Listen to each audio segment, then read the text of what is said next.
Hello friends. तो जैसा कि आप सभी जानते हैं कि आपके लिए जो है बिहार पुलिस फायरमैन के लिए फ्रेंड्स आपके लिए क्रैश कोर्स स्टार्ट कर दिया गया है। क्या स्टार्ट कर दिया गया है? क्रैश कोर्स जो है आपके लिए स्टार्ट कर दिया गया है। अगर अभी तक जो है आप इसको देखना नहीं है स्टार्ट किए हैं तो अभी आपसे फ्रेंड्स रिक्वेस्ट करते हैं कि प्लीज़ आप अभी से देखना स्टार्ट कर दीजिए। ये फ्रेंड्स आप ही के लिए फ़ायदेमंद होगा। अब बात मानिए, प्लीज़ एक बार बात मान लीजिए। सिर्फ प्रश्नों को पढ़कर देखिए कैसा है, उसके बाद आप कमेंट कीजिएगा, ठीक है। 100% फ्रेंड्स आप गारंटी के साथ कह सकते हैं कि अगर आप क्रैश कोर्स में जितना जो हम क्वेश्चन दे रहे हैं अगर उतना पढ़ लेते हैं तो जीके जीएस में आपका एक भी क्वेश्चन जो है नहीं छूटेगा। ये मेरा आपसे वादा है, ठीक है। एक बार पढ़ तो लीजिए कम से कम, ठीक है। आप तैयारी चाहे जहाँ से कहें बहुत अच्छी बात है, लेकिन यहाँ से इन प्रश्नों को फ्रेंड जरूर पढ़ लीजिए, ठीक है। तो चलिए स्टार्ट करते हैं हम लोग। आज का क्वेश्चन कहता है कि समान ताप के दो गेंदों को टकराने में किस राशि का संरक्षण होगा? बताइए, समान ताप के दो गेंद है उसको टकराने में किस राशि का संरक्षण होता है? तो याद रखिएगा फ्रेंड्स, इसका सही जवाब हो जाएगा संवेग का संरक्षण होता है, ठीक है। हम लोग समय को वेस्ट नहीं करेंगे, बिल्कुल हम लोग प्रश्न पे सिर्फ आते हैं, ठीक है। अगला क्वेश्चन है कि मनुष्य के लिए सबसे हानिकारक विकिरण बताइए। तो मनुष्य के लिए सबसे हानिकारक विकिरण तो होता है गामा किरण होता है। मनुष्य के लिए सबसे हानिकारक विकिरण क्वेश्चन आ जाएगा। इसको आपको क्या कर देना है, एकदम एक भी गलती नहीं करना है, ठीक है। आगे चलते हैं। रक्तदाब नियंत्रण करता है। रक्तचाप जो हो जाए रक्तदाब, ये क्या नियंत्रित करता है? रक्तदाब नियंत्रण कौन करता है? क्वेश्चन है कि रक्तदाब का नियंत्रण कौन करता है? याद रखिएगा सही जवाब अधिवृक्क करता है फ्रेंड्स, ठीक है, अधिवृक्क। आगे चलते हैं। अगला क्वेश्चन है कि तेलों के जमने में किसकी क्रिया होती है? तेलों के जमने में किसकी क्रिया होती है? तो याद रखिए, तेलों के जमने में किसकी क्रिया होती है? असंतृप्त तेलों के उत्प्रेरक की उपस्थिति में हाइड्रोजनीकरण, ठीक है। आगे बढ़ते हैं। फिनोल का जिंक पाउडर के साथ आसवन करने पर प्राप्त होगा। फिनोल का जिंक पाउडर के साथ, फिनोल को जिंक पाउडर के साथ आसवन करने पर क्या प्राप्त होगा? फिनोल को जिंक पाउडर के साथ आसवन करने पर सही जवाब हो जाएगा बेंजीन प्राप्त होता है। क्या प्राप्त होता है फ्रेंड्स? बेंजीन प्राप्त होता है। अगला क्वेश्चन है कि कार्बोरेटर किस इंजन में होता है? कार्बोरेटर जो होता है वो किस इंजन में होता है? कार्बोरेटर याद रखिएगा, कार्बोरेटर जो होता है फ्रेंड्स वो पेट्रोल इंजन में होता है, ठीक है। किस इंजन में? पेट्रोल इंजन में होता है। आगे बढ़ते हैं। अगला क्वेश्चन है कि द्रव में किसी वस्तु का उत्प्लावन बल निर्भर करता है। द्रव में किसी वस्तु का उत्प्लावन बल निर्भर करता है। किस पर निर्भर करता है किसी वस्तु का उत्प्लावन बल? सही जवाब हो जाएगा वस्तु के भार पर। उत्प्लावन बल निर्भर करता है वस्तु के भार पर। आगे बढ़ते हैं।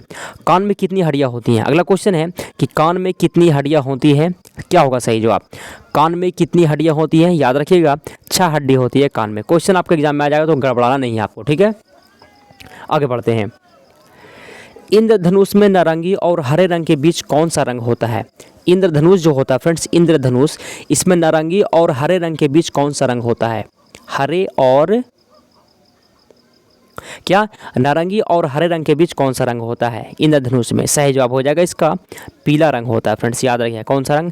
पीला रंग होता है। क्वेश्चन फ्रेंड्स प्लीज़ एक भी क्वेश्चन को आप नहीं छोड़िए, पढ़ लीजिए। मैं बार बार आपसे कह रहा हूँ, क्वेश्चन आपके लिए ऐसा सेट किया गया है कि बिल्कुल आपके एग्जाम में जाकर ये क्वेश्चन पूछ देगा।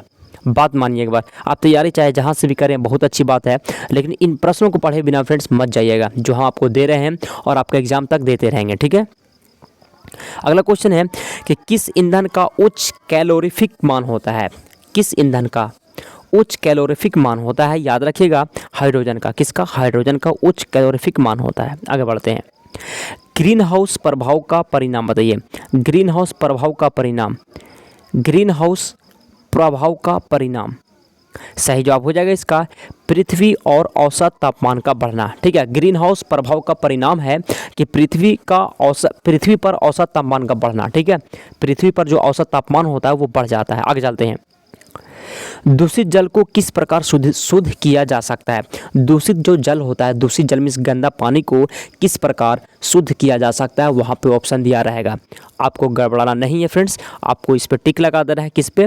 रासायनिक उपचार द्वारा। किसके द्वारा? रासायनिक उपचार द्वारा, ठीक है फ्रेंड्स। आगे बढ़ते हैं हम लोग। मानव किडनी में प्रमुख रासायनिक यौगिक उपस्थित होता है। मानव किडनी जो होता है इसमें प्रमुख रासायनिक यौगिक उपस्थित होता है। कौन सा रासायनिक यौगिक जो है इसमें उपस्थित होता है मानव किडनी में? याद रखिएगा सही जवाब हो जाएगा यूरिक एसिड, ठीक है, यूरिक अम्ल। आगे बढ़ते हैं।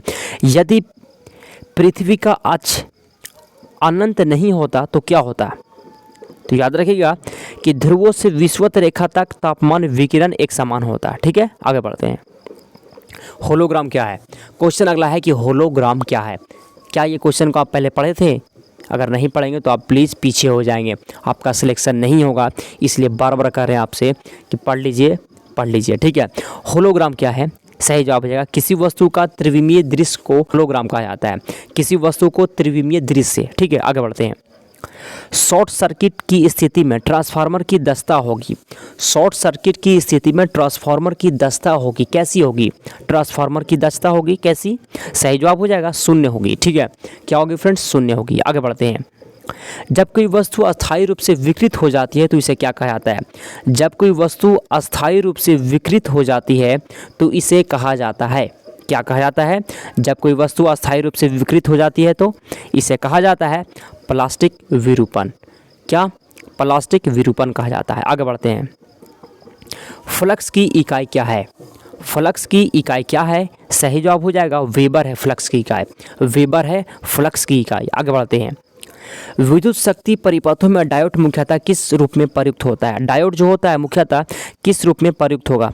डायोड याद रखिएगा दिष्टकारी के रूप में। किसके रूप में? दिष्टकारी के रूप में। आगे बढ़ते हैं। विभवांतर धारा और प्रतिरोध को मापने का एक सर्वाधिक उपयोगी उपकरण कौन सा है? एक सर्वाधिक उपयोगी उपकरण कौन सा है इन तीनों को नापने का? तो मल्टीमीटर है। कौन सा है फ्रेंड्स? मल्टीमीटर है। ठीक है, आगे बढ़ते हैं हम लोग अगले प्रश्न की ओर।